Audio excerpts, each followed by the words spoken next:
What's up, everyone, and welcome to Method in the Madness. This is the podcast that not only delves deep into design and creativity, but also leadership, productivity, and all things personal development. And we are at episode 5, where I got to sit down with Tiffany DaSilva, who is a growth marketing consultant and founder of her own brand called Flojo, which is a suite of productivity tools. Tiffany has also worked for global companies like Shopify and Achievers. She's gotten to work on over 500 different websites throughout her career, and she has successfully launched her own consulting company recently too. Tiffany was in town to speak at Turing Fest this year and had, not even long landed in the country when she kindly gave up some of her time to come on the show. And I'm very glad she did. It was awesome having her on the show. You'll hear for yourselves, but her passion and enthusiasm is just infectious. And not only is her journey a pretty incredible one, but it's also really entertaining to hear as well. So there's a lot of laughs, that's for sure. We cover a ton of things, but mainly focusing on Tiffany's quite funny start in SEO and growth marketing, despite it not being called that back then, where she created an affiliate link website at the age of 11, believe it or not. We talk about her journey and how she found her official start in the industry years later. We have a really great conversation about imposter syndrome as well, actually, which is a subject that I kind of wanted to talk about for a while. It's something that I personally suffer from time to time, or I think we all suffer from it time to time. And if you don't, then I don't know, I think you're kind of lying to yourself. But it's the subject matter of Tiffany's Turing Fest talk, and it was just like a really kind of interesting topic to kind of unravel on the show. We talk about the inspiration behind Flojo, the suite of productivity tools that she sells. And Tiffany shares some of the common struggles that she sees in growth marketing, as well as actually debunking kind of some of the misconceptions too. Tiffany was very kind to offer all the listeners 25% of all Flojo products, so please head over to flojo.co, that's FLOWJO.co, and use the discount code METHOD25 at the checkout for 25% of all their products, which is pretty cool. They are pretty much just little boxes of 100 cards of different ideas. So there's a growth hacking one, there's a couples date ideas one, and there's going to be more in the future too. But anyway, without much further ado, please welcome Tiffany DaSilva to Method in the Madness.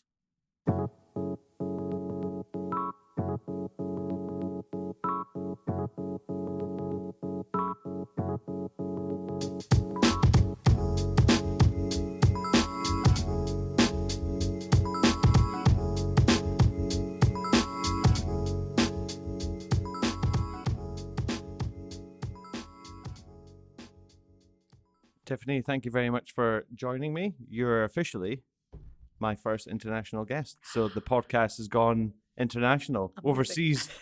Well, you're over here at the moment, but it will be going overseas nonetheless. But bright and early as well after landing in Scotland last night for the first time.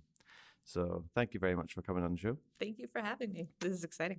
You could have come at a better month as well. Edinburgh Festival during August, so all the freaks and geeks are out. But you are a growth marketing consultant who has worked for some pretty big names in the past, like Shopify and Achievers, but you've also launched your own consulting company, and you also founded Flojo.co, which, if you've not seen or heard before, by the way, these are these awesome little boxes of kind of 100 ideas that help with productivity, covering growth hacking, and even like date ideas for couples and stuff. But after doing a bit of research, I've seen like one of your other talks, and your journey as a growth marketer started a long time ago. Could you tell us a bit about that? Yeah. So my growth journey, I would say, started when I was 9 years old and I got my first computer, PS1 IBM. It was awesome. And my parents had given me a modem, and for some reason, I just got addicted to being able to, at the time there was BBSs before the internet. So I got to call into these BBSs, and then I got a free trial for like AOL, and at the time it was like Prodigy, AOL, Netscape. You would get these free trials. And so I would get into the internet in like spurts of like, I think 14 days at a time. And I became obsessed with like having it. So at one point, my parents had given me the internet for like, I think I had it for a month, and I almost panicked because I thought like, okay, I need to keep this. I don't know how to keep this. So it's like, as you would in elementary school, you would have a lemonade stand. I created my own lemonade stand, which was an affiliate marketing site. which it was It's a selling. pretty big leap. Yeah, a little bit. Because I had already started to kind of create little websites here and there about myself, but because there's nothing really to read on the internet at that time, Yeah. which sounds ridiculous, but there wasn't. So I had figured out that if I kind of create this affiliate site, maybe I can make some money. Maybe I could just give it to my parents, and that would pay off my internet dues for the year. So I get this affiliate site started, and it's a shaving site, and it has like razors and shaving lotions, whatever I could find on this pharmacy site at the time. And it was crazy because within a couple days, just through, and I didn't know it was called SEO, but through SEO things, people were able to find the site, and it ended up being men finding the site and buying shaving products because they were runners or triathlon. So men people. buying women's shaving products. Yeah, because at the time there wasn't really anything. They were I embarrassed. suppose, yeah, they were too embarrassed to buy it. So too embarrassed to buy something anonymously on the internet. yeah, exactly. And it was weird though, because it wasn't like buying normally. Like you would have to say like, I want these things and fill out an order form and still send it in, but I would still get the referral from it. So that happened. And I will say the name of the site might have created, it was called Shaved with a little star. So we now know why men were actually there. But once they're there, they're pleasantly surprised. I may as well pick up some shaving products. Yeah. So, and I'm like so young, I did not pick that up until like 5 or 6 years later. Yeah. But so I created this site, and it started to actually make money. And as soon as it did, like I started getting checks, my parents were just like, we need to stop this. Like, this is child labor. Like, there's no Zuckerberg. How old were you at this time? I was probably like 11-ish, like 10 or 11 at the time. Oh. Yeah. So my parents when most kids are still no one had a computer. Like playing no with one, Game Boys and yeah. Sega Mega Drives. Probably, yeah. It was like Nintendo, Super Nintendo at the time, I think. I remember, I had Game Genie at the same time.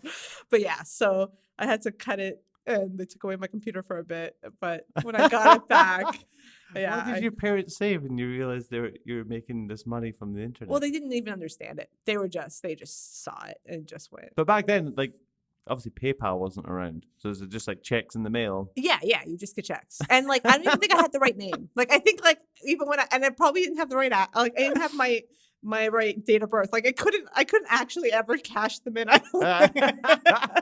Like they were just like, I remember my mom. I don't even think my dad ever saw it, but I know my mom was just like, "What is this? You can't do this. It has to stop." And I'm like, yeah. So it was a fun. It's pretty crazy to think that even back then, people were more than happy to send checks in the mail to clearly a complete stranger. Mm-hmm. I wonder what they would have thought if they knew it was like a 11-year-old at the other end of the website. Well, I think, and it's at the other end of a website called Shaved. Like, no guy would take that risk these days. I know. Oh my God. Yeah. And then like even the forums, I created forums so that people could talk in there, and they were like mostly talking about writing and stuff. But I remember there being like one that I wouldn't even look at because it was like not appropriate even for me. I knew that. But I created a bit of a monster. So did you have to, like, I'm assuming you weren't able to cash any of these checks? No, it just ended. That's a shame. Yeah, but you know what? It was only a summer, and it was like I made a few $1,000s, and it was just like it shut down because school was like super hard. Yeah. And so I went into school, kind of even forgot that I could do this thing, didn't even know it was a skill, and I would just kind of. Even as a kid, I was always pushing the envelope in school when it came to the internet. Like, I was creating like, cover art on my reports, and they're like, stop doing this. Like, just, give us a paper, like write. And I would always type things. And I had e-library as a kid, which was like, they're like, this isn't even real sources. Like, what are you doing? And so I started early. Oh, wow. Mm-hmm. God, I should talk to you about growing podcast audiences then. So. Speak to me afterwards. It's all in the name. Yeah. That's all I can offer. Shave.com gets a high amount of traffic still to this day, I can imagine. Yeah. How did you find like your official start in SEO and growth marketing then after your tenure at 11 years old? Yeah. So I kind of put it away, went to high school, did all that. And after my wonderful communications degree, I couldn't find a job. And so I found a secretary job at a web development company, with it was like 5 guys and me in a loft. And I remember I just wanted to be near the internet, like even though I didn't know what they were doing at this time, and Mm. I already felt like I was way behind. When And the reality probably is the opposite. oh yeah, well, they were all sitting around one day, and they had a poker site, and they were all trying to rank it. They kept using all these technical terms. They're like, we need to rank this site, and get more traffic. And I'm listening, and I'm like, what do you guys? I don't get it. What are you guys trying to do? And they're like, Tiff, like, be quiet. Like, we're trying to get it on search engines. So I'm like, oh, I used to do that. And they're like, okay, Tiff, whatever. And I'm like, wait, you guys are doing it wrong. And I'm like sitting there, we're answering phones up being like, but guys, have you checked the code? Have you checked this? And finally I was like, what are you trying to rank for? And they're like, they said a keyword. And I was like, just put it in the title and put it here. And they're like, wait, you've done SEO before? And I'm like, I don't know what that is. Yeah. What does that mean? Yeah. So SEO? then I got moved immediately. They're like, okay, you're not doing that anymore. Like you're now going going to to be the SEO consultant for our business. Yeah. But then as soon as I found out that I could do this, and actually one of the designers realized that there was more to me than whatever. He's like, you can learn the words after, but you obviously, this is something that you know intrinsically. Yeah. So he got me a job somewhere else. So that's all they did. And then it just took off. I was so obsessed with learning everything I could about this because I could finally be in this job I wanted to do so much. And SEO is still, even though I do PPC and CRO and all those, SEO is still, it the makes number me so one. happy. How did you, because I mean, it was years of having the internet before I even found out about affiliate link websites and how they work and getting referrals. Mm-hmm. How the hell at the age of 11 did you know that you can make money and doing stuff like that? Well, it was 96, so there was nothing on the internet. I don't think people understand. When you search, there was Anarchist Cookbook. I read that at 11 because there was nothing else, and I'm on some kind of list, I'm sure. IBM books, those were the types of things. So when I found affiliate, it was just you kind of creeped up on it because there's nothing else that people were really talking about. And ClickBank was there at the time, and I think it was GeoCities. Yeah, I haven't heard that in a while. GeoCities and Tripod and all those were available. And I remember mine was one of the first cities in GeoCities. And I remember being thinking it was such a I'm so famous. This is going to be huge.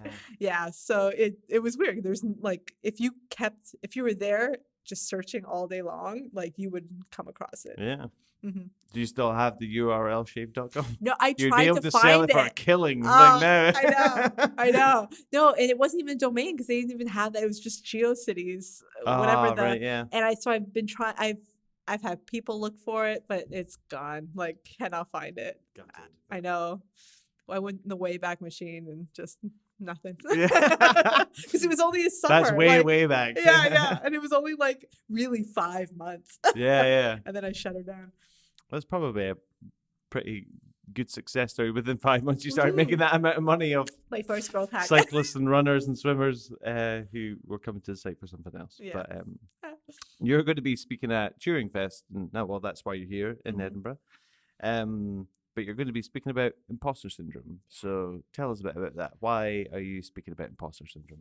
Well, when I first started getting, those dream jobs that we all want, I started getting attention, and I started getting asked to speak at conferences. And there was just something about, I don't know if it's my personality, but they would want me to go up on stage and talk about these wins and stuff. And the way I think about wins is, I would get a win and immediately freak out because I feel pressured to get another one. Yeah. So I never really could enjoy my wins. And looking backwards and having to talk about this made me feel worse and worse.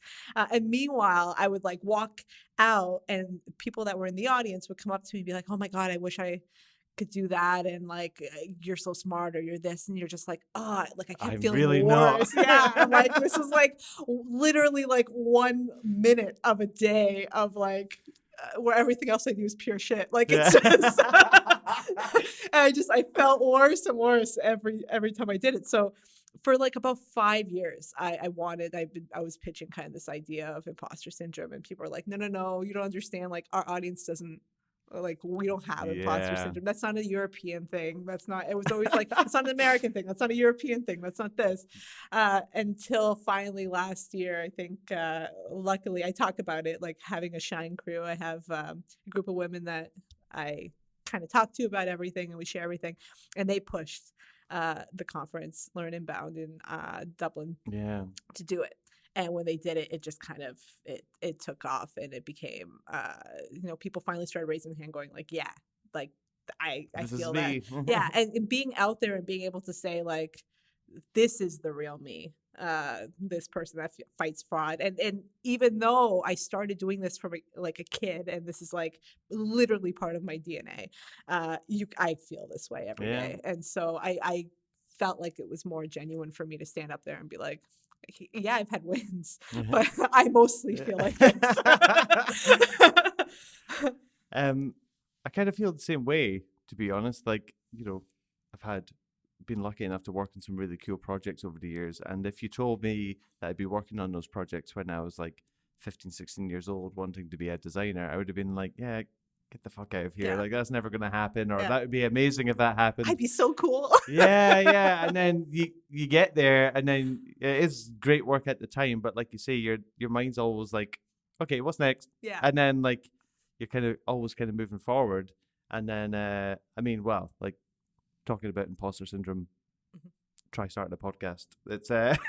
like when last week it surpassed like 1,000 downloads, and it was just like, well, yeah, it was just like, wow, like my mum can't possibly have downloaded it that many times. So like somebody must be listening to this bloody show. So Yeah. it feels good for sure, but you're just like, oh my God, like now gonna have to keep it up. But even after the I did that talk at Learn Inbound, and right after I received, like, I only think that there was maybe 400 or 300 people in the audience. I had like 200 emails that came in, and not just like one word emails. It was like, this is my story, like Russian novels. Like, yeah. And I still get them. Like, people find that the video's been viewed, still it still gets viewed. People still message me, and they're telling me their whole stories. And it's just like, it's almost sad in a way that, we're all collectively putting on this kind of facade. yeah, and the funny thing is, when that happened in the conference, and I kind of spoke,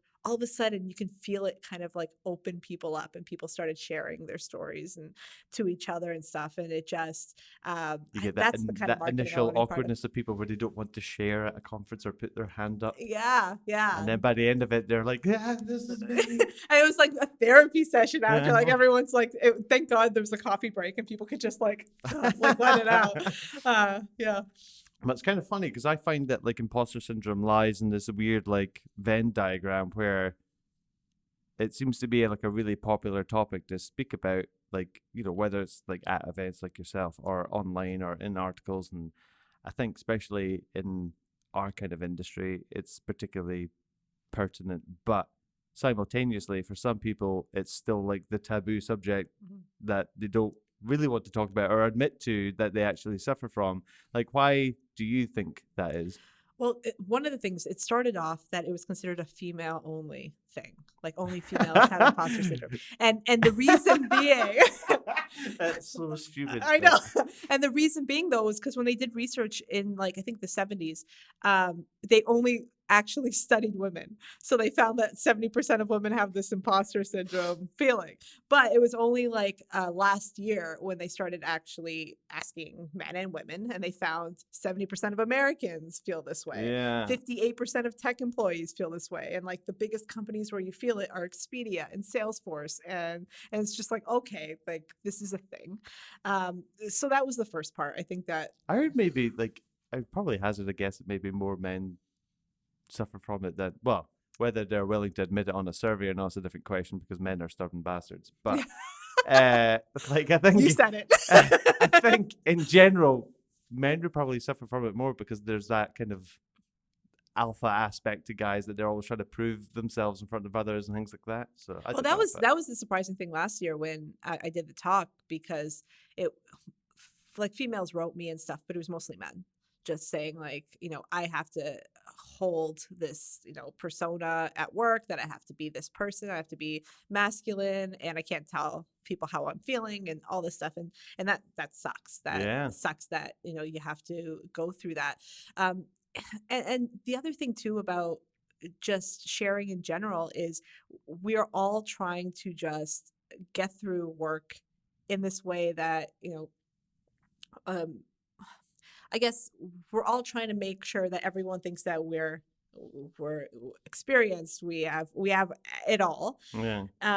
And what I really believe and why I talk about this is because, there are other people that don't even get a chance to sit in the seats that we get to sit.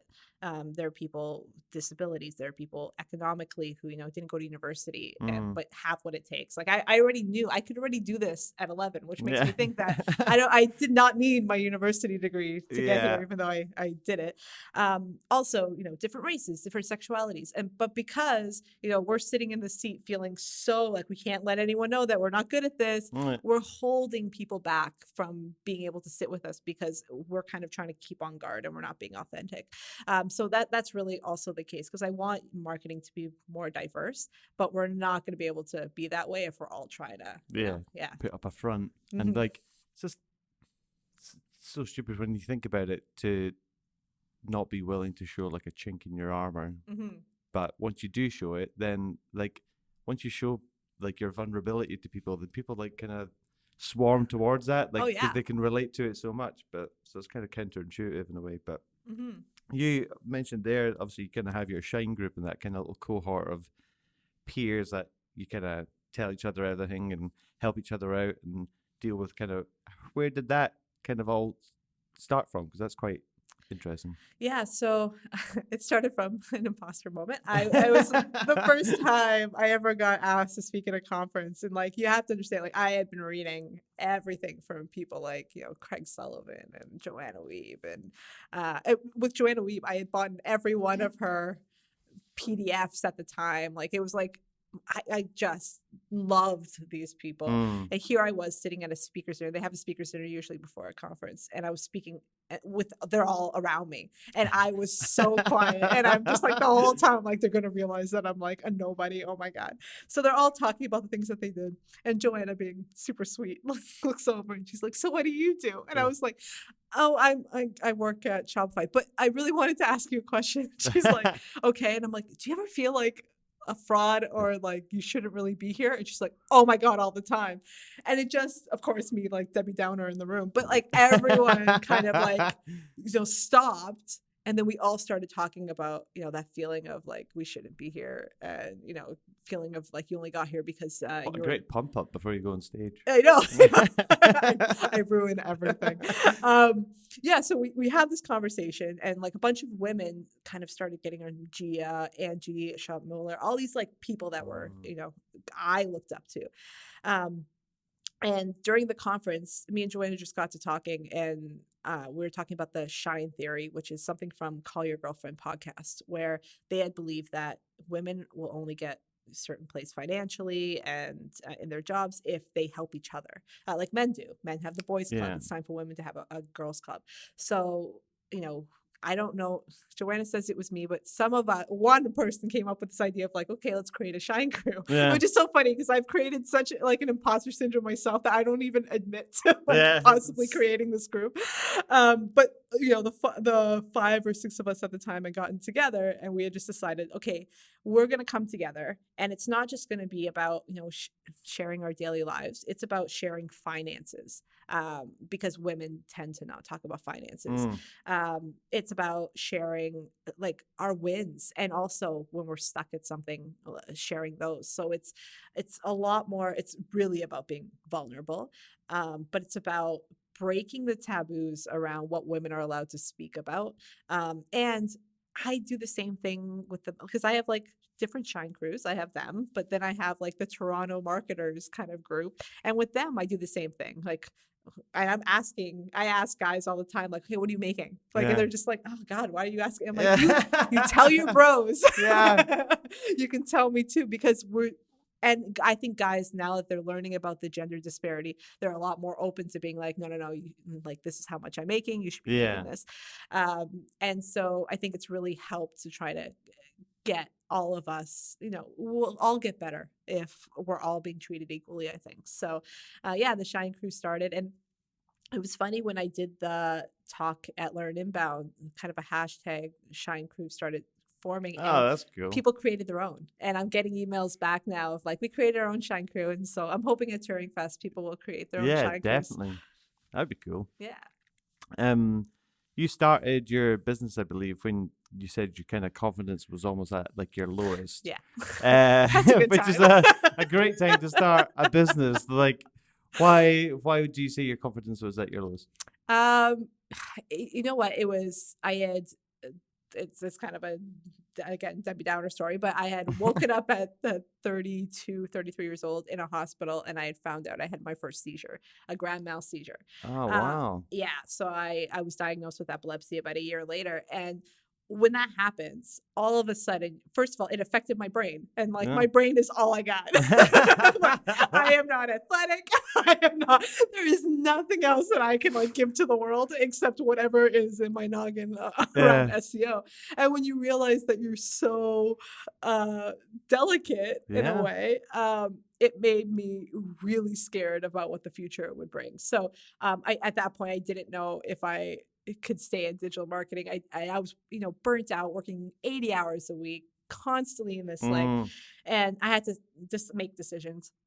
So I decided that I was going to take a break, start working just to see if I could start my own company myself.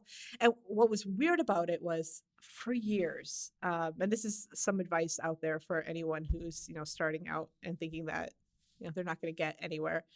I always took meetings with people when I was starting out. And not only me asking for meetings, because I rarely did that. I would actually just take meetings with people who were just starting out themselves in university and all these, and helping them in any way I could.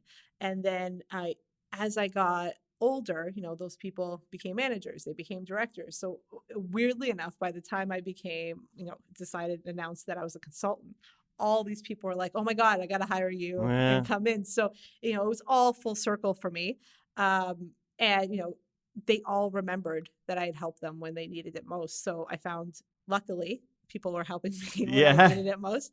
And also it was, when you're kind of doing something on your own, and it's scary. Like, you think that, you have all, like, the internet's so vast, I'm going to get information out there, but all the information is just kind of contradicting itself. You don't know what you're doing.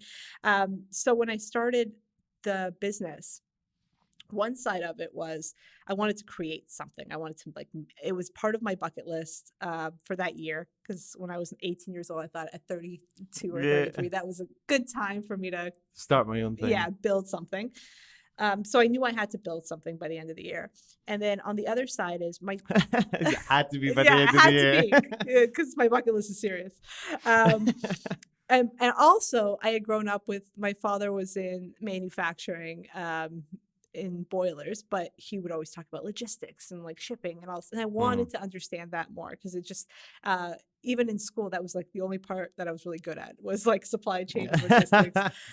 So I just wanted to know what that world was like. So I had decided to delve into creating cards, like card decks. And the idea of that came from, working in an agency. I was managing an agency, and you would ask people, like, brainstorm an idea. Like, we need ideas for this company. This is the problem X. And you would look at everyone and they're like, I need time. Like, let me go back to my desk and like find something. So they would go back to their desk and they would start, typing and looking in the internet, and get nowhere. Because again, and you see this all the time, you get flustered, you get every opinion imaginable, and you don't even know how. It's like overload. So at that point, I thought, okay, let me put all the growth hacks that I know have worked for me.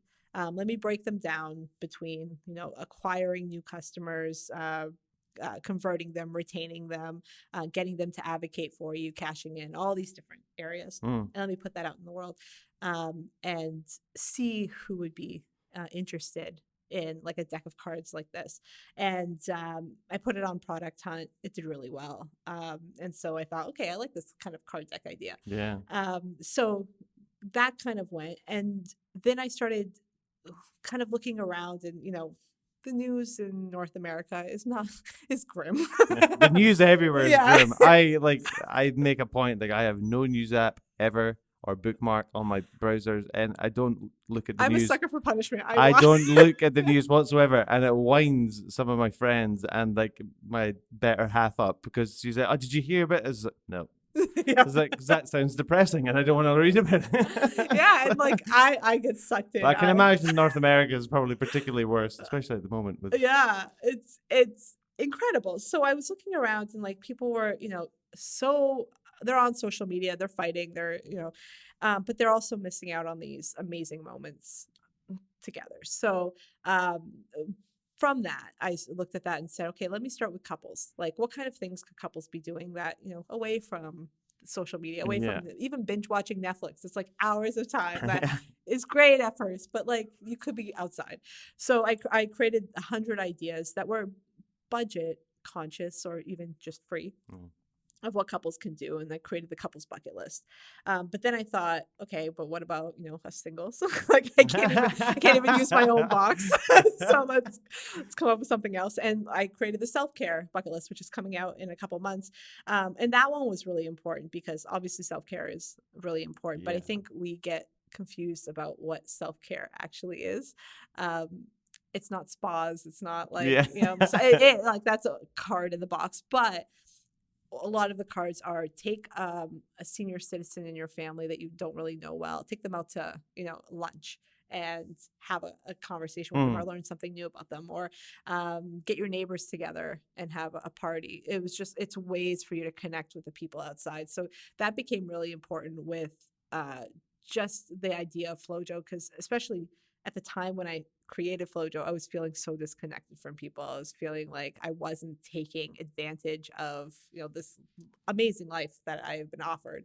I was just in the grind and not looking outside. So I wanted to just create things that helped people get outside of that. So it came from a dark place, but hopefully it brings. No, totally. That's awesome, though. That's like how I came across yourself was like I found FloJo on like a blog link on Twitter. And then there was something that, like, it's obviously a productivity tool at the heart of it. And it's obviously physical, which is the other element that I liked of it, because so many other things is just like another app on your phone, and then you download it, you maybe use it for like 10 days or something. Like, I found that I have like a kind of love-hate relationship with Headspace. Oh, yeah. Because I love Headspace, but I kind of wish I just like had the good habit of doing it without needing another app on my phone. And there's something about the kind of physical product side of it that I really liked. Was that like a conscious decision to not make it digital, considering you're obviously a very digital person? Yeah. And when you touch things, when you work with something tactically, it's a different part of the brain. So already you're coming into it. It's off your screen. You're able to move around with it. You're able to take a walk with it. You're in a completely different mind space. So that was really important to me, to be working with things in a tactical way. And also, I think it's a nice reminder that it's just, it doesn't get lost on your phone. And I get still people writing me being like, but can you just send me the PDF? Like, I bought the box. Can you just send me the PDF? And I'm like, no. And they're like, well, you are in tech. Aren't you going to create an app for it? And it's like, no. And e-commerce is still tech. Like, calm yourself. But it's like, I wanted it to be that way, because it's also like, it looks really nice. And I think just like looking at something that, like my designer, Katie, is incredible. And just looking at something pretty just sometimes makes you think a little bit differently. Yeah. So I was very conscious to make it card decks. I guess you use Shopify for it, considering you're an ex-Shopify person. Yes, of course. You kind of gave a bit of a hint as to kind of where some of the future products of that are going, which is cool. Do you always see it as this being like the same format, like, the 100, because it just such a simple format at the end of the day, just like 100 deck of cards. Yeah. Is it always going to be that, like, in its purest sense, or do you see it kind of growing arms and legs? Yeah, I think eventually there'll be kind of journals to keep track of what you're doing. It's hard to produce things, Yeah, but like yeah, but like especially growth hacking to keep track of your growth hacks and stuff with the couples bucket list.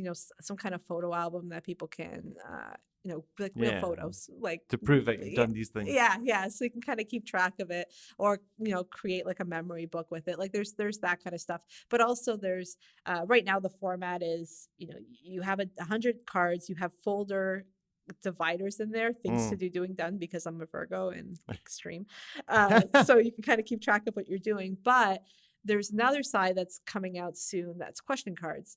And for me, my friends know me as the person I've always kept question cards or prompt cards in my purse, just because, like, sometimes you've known people for so long and you have never asked them deep questions. So I'm that person that, will be camping, will be like out drinking, and I might pull out, some cards and Oh, go through them. So I wanted to create my own. So there's slightly awkward questions are coming out, which yeah. are some of them are just questions that we never ask people, like, what is my best quality? Or, what was the first time you met me? And I think, Mm. like, if you have an excuse to ask those questions, you can. Yeah. Uh, What's the most awkward one? uh, Hit me. I'm gonna majorly regret this decision, I think. Let me think. Yeah, what was my best quality? As in my best quality or No, your best quality? mine, because then you have to actually. Probably your enthusiasm is like instantaneous. Like from the video that I saw was the Dublin one, Mhm. but you're the exact same person that you were on that stage. The enthusiasm and the kind of humor you have there is the exact same person I'm talking to at the moment. So probably your Mhm. enthusiasm. And yours, you have very kind eyes. Oh, thank you. Like from I the try my get-go. best. Yes. Drew them myself. Yeah, blink though. Yeah. Yes, and I think just having that kind of moment kind of changes things, right? And Mm. I think it's really important. And there's pillow talk for couples. There's random questions for kids. Like, I think we forget to ask kids questions and learn where they're at. What do you want to be? Like, we always ask them, what do you want to be when you grow up? But it's like, who's your favorite friend and why? Or what subject do you wish that you can learn all the Yeah. time that has nothing to do with school? Like all these like questions that makes a kid think and that they want to ask. Like, and that came from I was watching, like, my nephews came over and they're playing with my Google, like, Alexa thing, I Google don't Home. trust them. I'm a total. I love technology, but there's some elements of technology. Like I'm one of these guys. I've got a little cover on my camera Oh, as I am well. too. Yeah. Like, don't trust these things. Yeah. So I had that, and I use it for the weather. Like, what's the weather? And like, Instead of looking out the window. yeah, it's really hard in Toronto. Okay, it could look like sunny and it'd be like it's freezing. Freezing cold. Yeah, so that's the weather, and then alarm. But meanwhile, they're walking by it, asking the most random questions, like, what's the heaviest animal in the world? Like, when was the last time we went to space? Like, all these questions, and I realized, At least like, they're tame. Like it could be worse. So like, I know. I'm end up on the list somewhere. Yeah, exactly. But they were asking these like really curious questions, and I realized that we forget that kids are really curious and they have a lot to say. And so I wanted to make sure there was cards that we can kind of get those out. That's so cool. Yeah, so the whole it's coming out. And the funny thing about or weird thing about FloJo in general was, even though it came during this, the time when I had found out about epilepsy, I actually the name came from I like my women like FloJo from Baby's Got Back. So that started, but at the time I didn't know that it was actually named after Florence Jennings, who was a. All right, I didn't know that. Yeah, is that where the line in the song's from? Yeah, they're talking about her, who's a famous runner and like one of like this Black woman who she was known for all her like amazing decorative costumes that she would wear while she ran. Like, so already it was like, oh, this is really neat. But then I found out she also had epilepsy, and I found that out like 5-6 months later. So it was like that's cool. Something like that. When you see it, you're like, this is meant to be. This serendipitous. Yes, like, for sure. That's cool. But did you realize that you're maybe going to have to come on podcast and tell people that you got the name from maybe got back. It's like That's all way back right. when. If you knew Would you me, named it something different? But if you knew me, of course, 90s hip yeah. hop is where it came from. I tell you what, like talk about like 90s hip hop. That's exactly the kind of term that I typed into to get the little jingle song for the Oh yeah. podcast, because I was just like, it's kind of hard to pick a piece of music that like represents you, but I like 90s hip hop, so that's the first one that came up. But when a company comes to you for help in terms of like consulting and stuff, what are some of the kind of most common things that you spot? Or like, you obviously work with different companies of different shapes and sizes, different sectors, different industries. What are the kind of commonalities between them that you see them struggling with? Well, first of all, when they come to me for growth marketing, they're not coming to me for real growth hacking. It's really, we want to grow with a sense of urgency. Like, so that has always been my definition of growth Make hacking. us more popular. Yes. And honestly, if you want like crazy out of the box thinking, I always say bring a bunch of university students together, buy them a pizza, and like listen, because they're going to come up with stuff that's like way out there and that I would never come up with. So that's kind of, I don't do those. But I tend to just look at a website and go, what have you done SEO wise? Have you even started? Like a lot of times people already come to me with their startup. They only have the, what we do, the one pager with the products and features and everything. And you're like, what are you trying to rank for? And they have like 50 words that they're trying to rank for with this one page. So first, it's just like, okay, let's start to look at your website. Let's start doing keyword research. Let's start creating content for those, and not necessarily blog content. I think I'm very different in the fact that I think blogs should be made to entertain, educate, and inspire. But you have SEO sales pages that are about getting shit done. Like, let's make some money and worry about those inspiring posts later. So kind of getting the foundation created in your website first. And then if you're looking for a short-term kind of options, doing PPC, in a lot of cases that works, or Facebook. And then hopefully by the time you can start getting traction there, you'll start seeing traction in organic. So it's just like going back to basics, which I think, sometimes people will be like, oh, that's it. Like, I was hoping that you would do some magic wand. Yeah. And it's just like, no, like I think this stuff works still. And sometimes it's harder because you're going after giants and you do need to think a little bit differently. But I think that you could still be unique and creative within the SEO space, as weird as that sounds. No, I can imagine. Everything's got their own groove.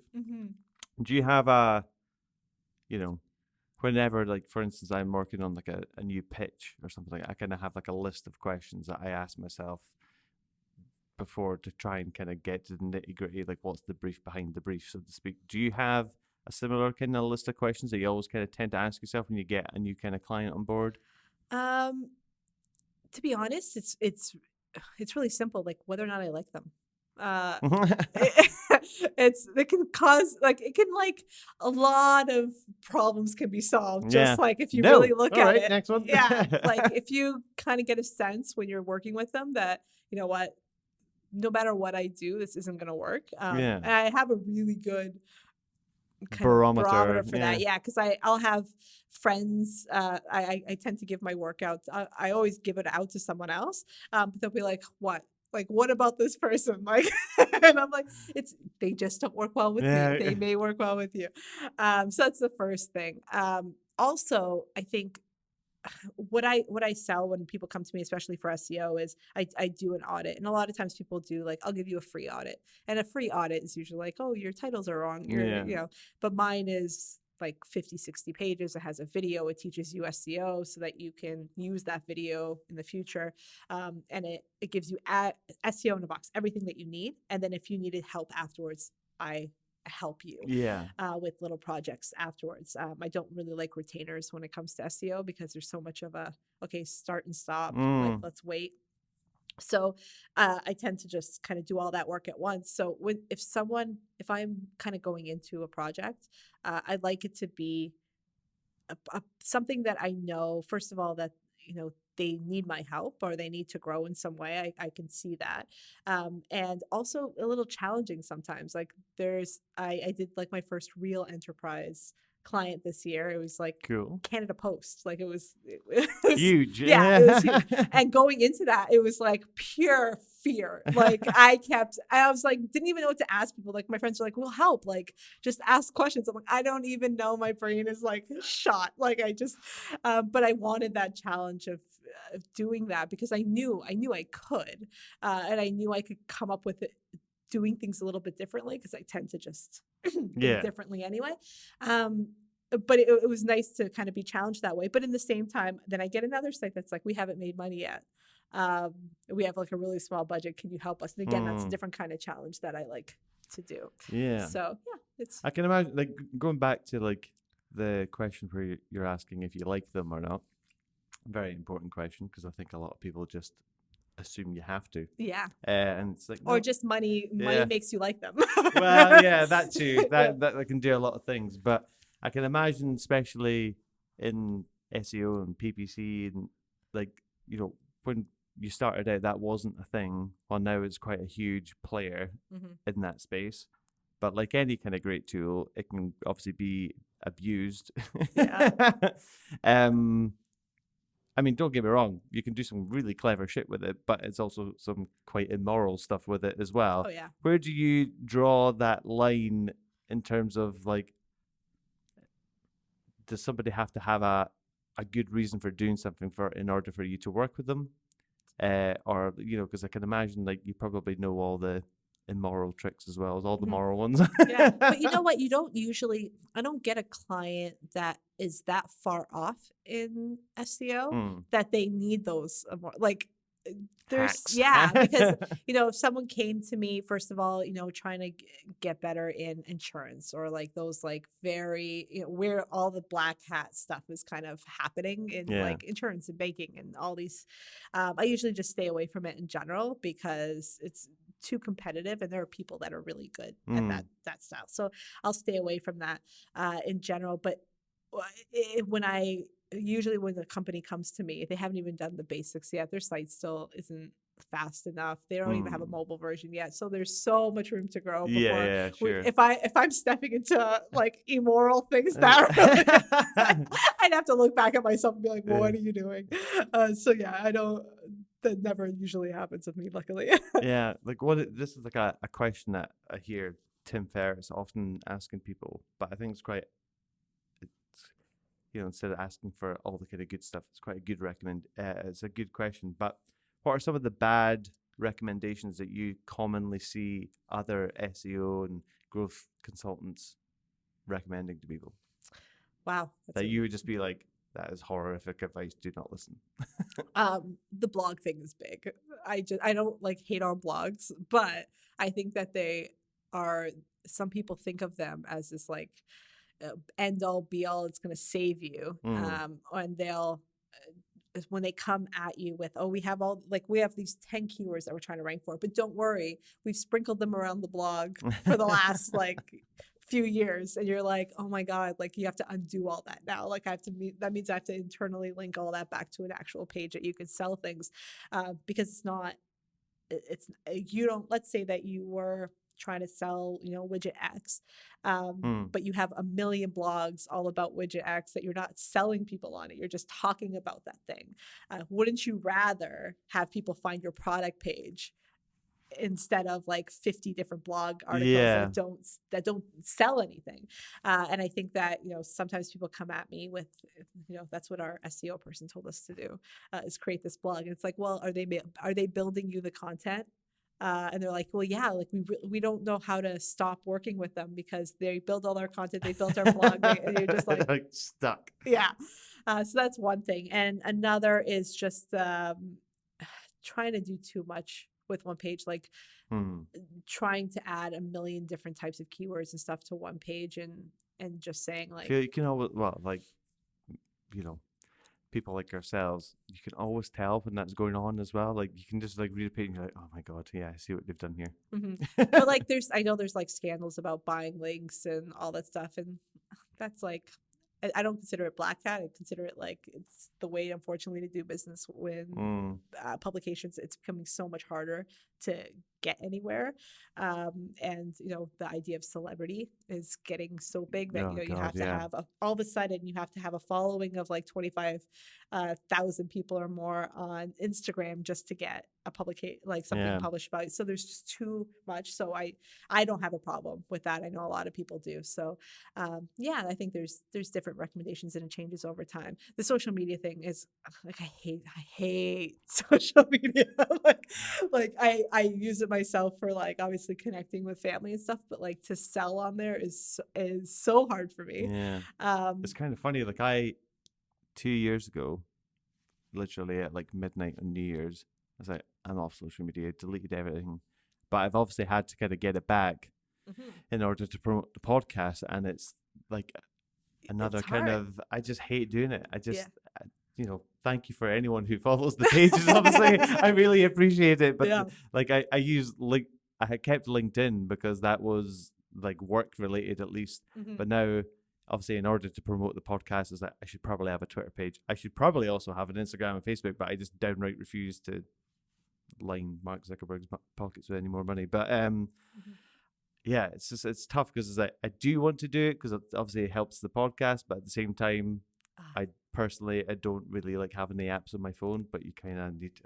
I know, and you start adding to it, and like you're trying to even with blog articles. Like there hasn't been many. I've probably written like it's funny to be on lists of things of like, oh, here are the growth marketers you should follow. When I've probably only written like 10 things in my life. But that like if I wrote it, then I thought that it didn't exist in the world, and I Yeah, needed to yeah. write it. But I have such a huge problem with putting more stuff out there that's just regurgitated. For the sake of doing it. Yeah, just to do it. So that's another thing that I think we just have to take a step back and think a little bit more, because it will affect your marketing. Like, yeah, you can be talking about the same thing everyone else is, but people are going to see through it. And especially in my case where, I'm selling a growth hacking box. If I'm writing about growth hacking, it needs to be different, or else people are like, well, obviously this is just the same thing. Yeah. And one great thing that I've done recently to just kind of see how people react to certain kinds of information is reading the reviews on Amazon, like products that are similar to mine, and kind of mining it for what people like and what people don't like. And the stuff with growth hacking I've been reading recently, it's like people will tear you apart if you're even like if you're kind of talking about certain things that it's the same thing that everyone else is, like you will get torn apart. So it's like I've been very careful not to follow certain themes and stuff that other people do. Yeah, reviews are funny because like you follow them so much, but 9 times out of 10, the people that write the most are people that are complaining about stuff. Oh yeah, but if you can usually see themes. Like a lot of people will say, I hate when they keep talking about these old examples of companies that growth hack. Like, what about stuff that's happened? It's like, oh, I can take that. Like, what are the new growth hacks? Or there's always these what's between the lines that little people kind are of gems saying. You can find. Yeah, like for couples bucket list, a lot of them people were saying like, oh, all these things that Not people Netflix. are doing. Yeah, all these people that people were doing were expensive. So it was like bungee jumping together or like going to these like crazy like vacations together, and it's like I can't afford that. So it was creating ideas that aren't necessarily and those ones I think are that could feel a little bit more special too. Yeah, exactly. Probably more of a memory. Mm-hmm. How do you explain SEO to people that like doing the kind of grandparent test? Like if you're to explain SEO to your grandparents, like how do you explain what that is? I love it. I always talk about SEO being like a house, like you're building a house, and technical is your foundation. It's making sure that the whole structure is set. So that's your page speed and, mobile optimization, all those types of things. And then you have your on-site, which is making sure that, the walls and the windows and all that is put in the place that you would assume. Yeah. And in that case, I always think of like, let's say you had a bathroom with a floor to ceiling window that overlooked your neighbor's like hot tub. And it was like right beside the toilet. Like obviously not the best place for your bathroom window to be in your bathroom. And that's kind of how Google sees if your on-site's wrong. They'll like, if a real estate person were trying to sell your house and they knew that bathroom window was happening, they probably wouldn't even bother showing the house because they knew it would be wasting their Yeah. client's time, right? Google feels the same way. If they're coming into your house and they see that things are in the wrong spots, like even though they're probably very nice and it's probably giving you information, if it's in the wrong spot and it's hard to understand, then why would Google show you that? Right. Okay. Yeah. That site. So that's kind of the on-site. Content recommendations are your decor. It's what makes you you. And then once you're done the house, you have to have a party, and that's your Obviously. off-site SEO. And at that point, you're trying to bring probably the most popular people to your house. Yeah. Even though you can kind of bring everyone else, but you want at least one or two popular You want it to people. be a good party. Yeah, like if you're moving into a neighborhood, you probably don't want to ask like the really quiet guy across the street like to come over. You probably want to ask like the woman that seems to know who everyone is, like Yeah. bring her out. So that's usually my way of explaining the SEO. That is not the answer I was expecting. But I'll remember that one. Yeah, it's easy. Can you tell I teach? Yeah, I know. You've worked with obviously some pretty cool companies like Shopify and Achievers and things like that. But out of all of them, like, you know, and all the kind of different startups and businesses you've worked with, what would you say is like some of the most memorable or ones that you're proud to be part of? I think ones like recently I worked, well, a couple years ago, I worked with a company called FlipGive, which was basically if people were trying to raise money for a little league or stuff, you can share a link and people can buy affiliate items or like go shopping and money would go back to this like little league. All right. So they do that across everything. And you know, I had worked, the person that had gotten me that job, David, he ended up being, he was like one of the executives back at my first company I ever worked for. Oh, wow. And he had remembered my name, which for me, like at that time, I had felt so insignificant and small. And the day that I actually quit my company, the last kind of, I worked for an agency and I was, it was kind of one of those, like, I quit, I never want to do this again, walking out and then realize as you're walking down the stairs, like, what the hell did I just do? Because I just made a fool out of myself. I got a call from him as I was coming down going, hey, do you consult by any chance? I have a problem I'd love for you to help. Your timing is so apt. I know. It was just like, yes, I do. He's like, could you come right now? And I'm like, yes, I can. So watching them actually just get funding after, you know, being able to, someone who helped me, I got to help them. I got to watch them get funding recently, and that was really cool. Another one was Breather, which is like an Airbnb for offices. And that was, again, it was a friend of mine who was like the head of development there, and he kind of brought me in, which was, you know, it felt cool to be able to not only help someone that you've known for so long, but also this cool company that, you know, has been doing really well. So there's like little ones there. And a lot of it has to do with the relationships I have with the people that brought me in. It was kind of a nice, it's almost like a full circle that you get to do. Even with the Canada Post thing, it was, you know, I was helping a friend out, like, can you just help us out? We need this done really quickly.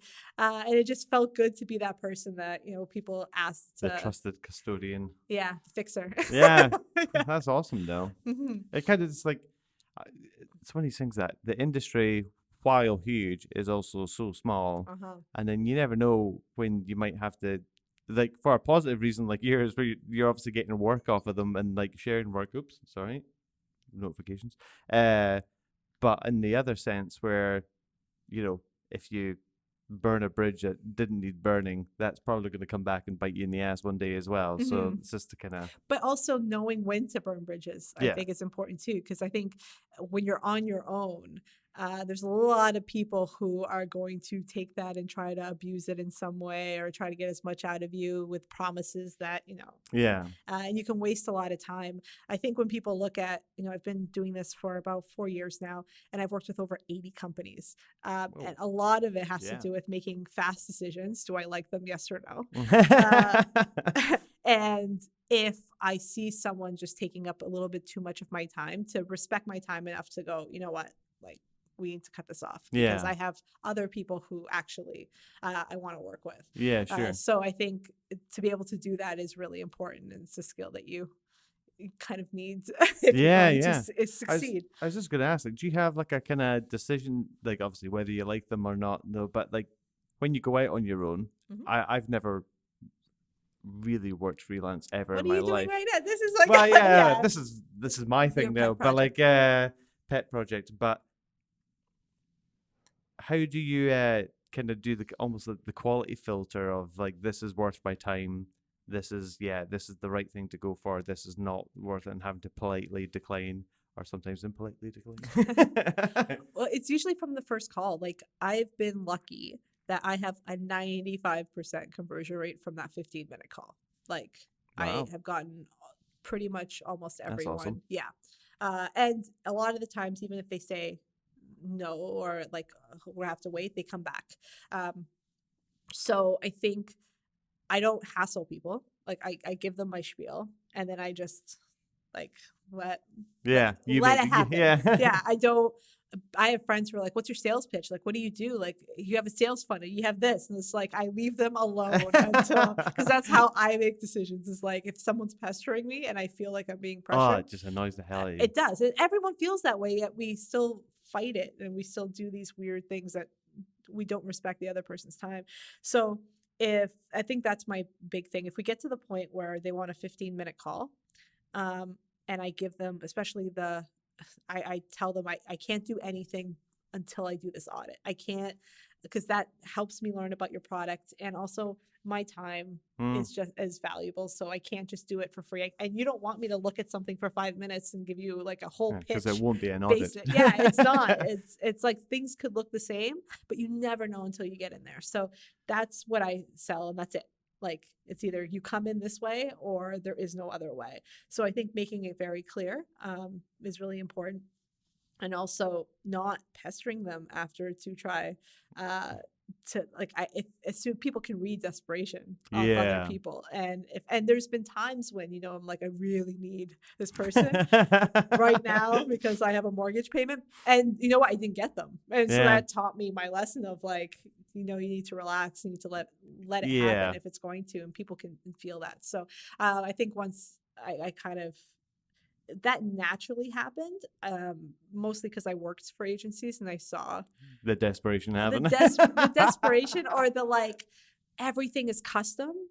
And when you're constantly customizing your product, you don't get a high quality product because you never get to be good at it. So like my audit, people are like, well, aren't you going to change it for us? We're very unique. And it's like, but you're not. Like you're still a website that's either in SaaS or e-commerce or this and that, and I'm sorry, but like you are not a unique snowflake.